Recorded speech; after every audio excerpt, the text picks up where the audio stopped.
Hello guys, welcome back again sa ating YouTube channel no, The Action Man. Una sa lahat, may grab shoutout po sa lahat ng mga kakamping at mga hindi man mga kakamping. Kung interesado ka sa bidyong ito, patapusin mo na hanggang dulo at huwag nyo lang kalimutan na i-like at i-share ang ating video para malaman naman ng iilan sa ating mga kababayan na nagtutulog-tulugan sa katotohanan.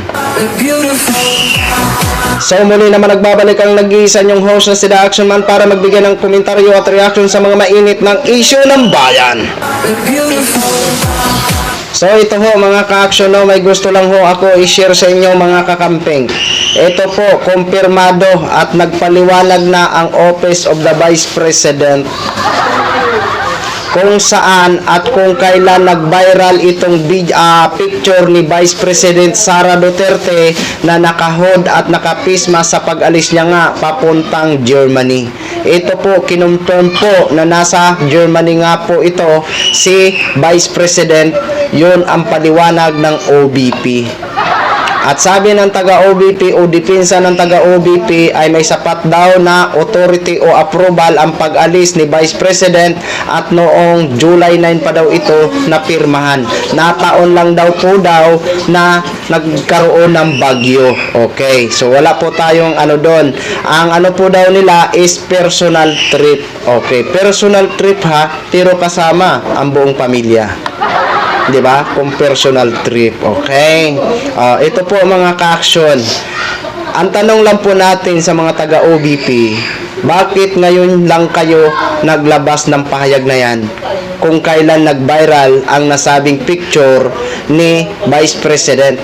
Dahil ba ging-criticize siya o ging-batiko siya ng mga netizen? Kaya kayo naglabas ng inyong pagpapaliwanag?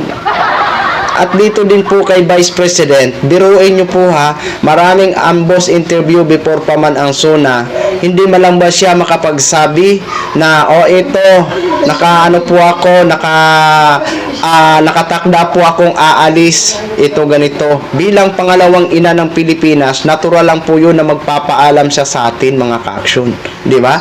Kasi buyag-buyag ano man ang mangyari sa kanya, at least alam natin kung saan siya na bansa, di ba? Pangalawang ina natin siya na itunuturing ng bansa eh.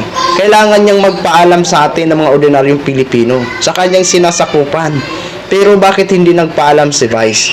At ang malaking question ho dito, ang nakikita natin problema, bakit po nakahood at nakapismas? Di ba? Yun lang po eh, di ba? Nasa loob po yun ng airport. Baka kasi nilalamig si Vice. Okay, sige. Baka nilalamig naman kasi si Vice kasi malamig po sa loob ng airport. Okay? So, ito po. Pakinggan po natin ang paliwanag ng Office of the Vice President, mga ka-action, mga kakamping. Kinumpirma ngayon ng Office of the Vice President na nasa abroad si Vice President Sara Duterte para sa personal trip kasama ang kanyang pamilya.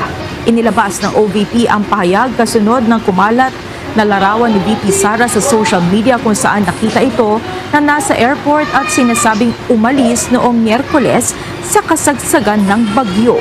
Sa pahayag ng OVP, nilinaw nito na may travel authority si VP Sara mula sa Office of the President at kompleto ng mga kinakailangang approval sa kanyang pagbiyahe.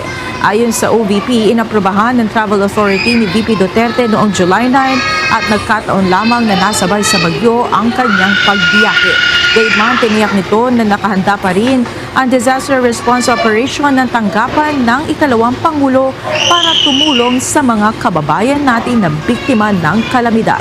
Humiling naman na respeto ang OVP para sa privacy ng pamilya ng Vice Presidente.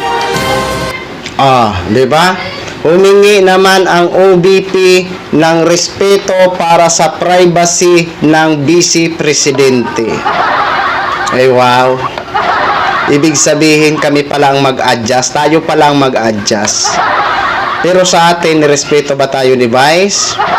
Nagpaalam ba sa taong bayan si Vice na siya ay sa pizza ng ganito aalis po siya, 'di ba? Hindi sana kung nagpaalam si Vice, wala na sanang question ang netizen, 'di ba?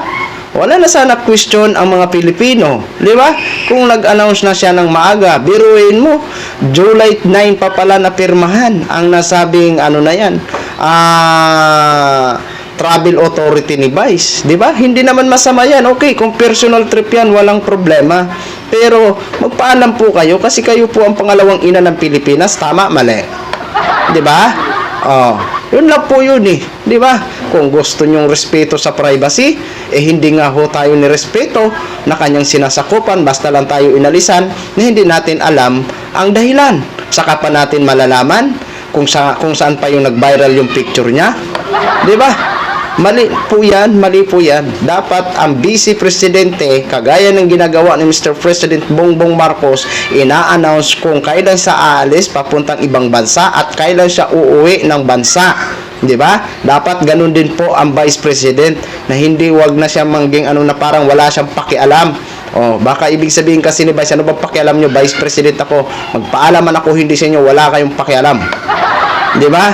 Pero kung tutusin at i-analysis natin ng maayos, dapat magpaalam siya nang malaman ng taong bayan kung saan siya pupunta. 'Di ba? Hindi naman mali ang magpaalam eh. Tapos ngayon kayo ang OBP, may gana na irespeto ang kanyang privacy. 'Di ba? Ang tanong, nirespeto niya ba ang taong bayan? Nagpaalam ba siya sa taong bayan? 'Di ba? Dapat kayo maglabas agad ng kung may lakad ang Vice Presidente nyo. Agad kayo mag-abiso para malaman ng taong bayan. Natural lang malaman ng taong bayan kasi po siya ay public servant po siya. Pangalawang ina po siya ng Pilipinas at dapat malaman ng taong bayan kung saan siya pumupunta dahil karapatan po yan at dapat din magpaalam ng Vice Presidente kung saan siya pupunta nang malaman ng taong bayan para hindi na ma-question at hindi na maulit ang ganito, di ba? So yun lang ho mga ka-action, mga kakamping nog, share ko lang po sa inyo. Maraming salamat po sa ating mga viewers Luzon, Visayas at Mindanao all over the world. Ako po ang inyong lingkod, si The Action Man. Good evening, everyone. Beautiful.